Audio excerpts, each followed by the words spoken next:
This bonus episode is brought to you by Nurtec ODT Rimegepant, 75 milligrams, orally disintegrating tablets. Hello, from Wonder Media Network, I'm Jenny Kaplan, and this is Womanica. This month we're talking about comediennes, women throughout history who've made us laugh. They transgressed societal norms through comedy and often spoke out against injustice using their sharp wit. It's 1962, and we're at a drag ball in the Manhattan Hotel in New York City.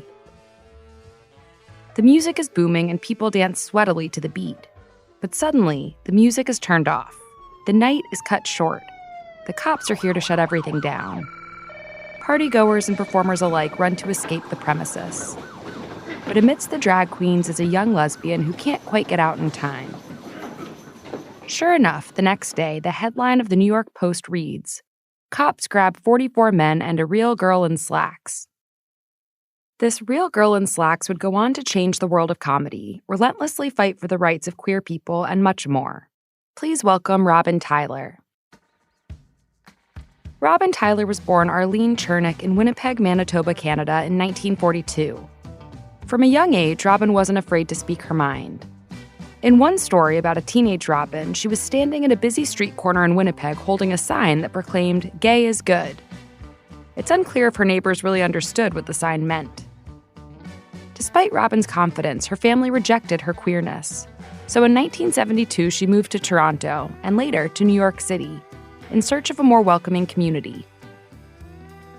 Robin began performing at nightclubs as a Judy Garland impersonator and stand-up comic. During this time, she developed a thick skin against sexism and homophobic heckling. For example, one night, a drunk audience member yelled, "Are you a lesbian?" Quick on her feet, Robin responded, "Are you the alternative?" In 1978, Robin shut down any questioning around her sexuality by coming out on national television, reportedly a first in the U.S. Next year, she released her comedy album, Always a Bridesmaid, Never a Groom, which was the first comedy album by an out lesbian. Well, I knew I was different when I was growing up, and I knew that whatever I was the only one in the whole world. In the 1970s, Robin joined forces with another female comic named Patty Harrison to form a feminist comedy act known as Harrison and Tyler. They performed at colleges and small venues.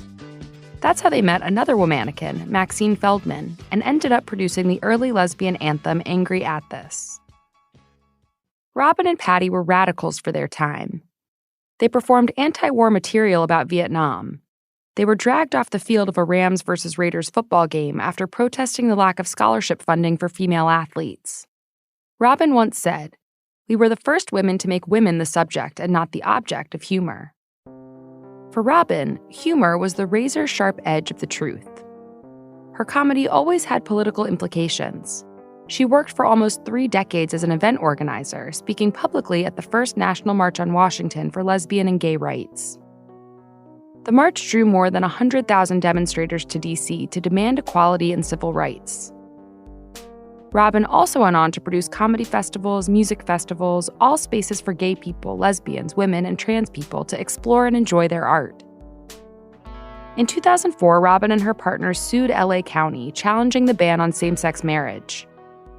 In 2008, when the California Supreme Court finally found the ban unconstitutional, they became the first same-sex couple to get legally married in Los Angeles County. In recent years, Robin has reprised her stage shows, and she continues to fight for women's rights and LGBTQ+ equality. Her legacy lies in the intersection of her comedy and politics. All month, we're talking about comediennes. For more information, find us on Facebook and Instagram at Womanica Podcast. Special thanks to Liz Kaplan, my favorite sister and co-creator. Tune in tomorrow for a special bonus episode brought to you by Nurtec. Talk to you then. If you're prescribed Nurtec ODT, Rimegepant 75 milligrams for migraine attacks, does the fear of running out of medication stop you from treating every migraine attack? If so, ask about 2 8-packs per month. That's 16 tablets, and most insurance plans cover it. Nurtec ODT is approved for the acute treatment of migraine attacks and preventive treatment of episodic migraine in adults. Don't take if allergic to Nurtec ODT or any of its ingredients. Allergic reactions can occur even days after using and include trouble breathing, rash, and swelling of the face, mouth, tongue, or throat. Most common side effects were nausea and indigestion stomach pain. A maximum dose of 75 milligrams can be taken daily to treat migraine attacks or every other day to prevent them. The safety of using more than 18 doses of Nurtec ODT in a 30-day period has not been established. For full prescribing information, call 1-8334-NURTEC or visit Nurtec.com. Double the packs to treat more migraine attacks. Ask your doctor if 2 8-packs of Nurtec ODT is right for you.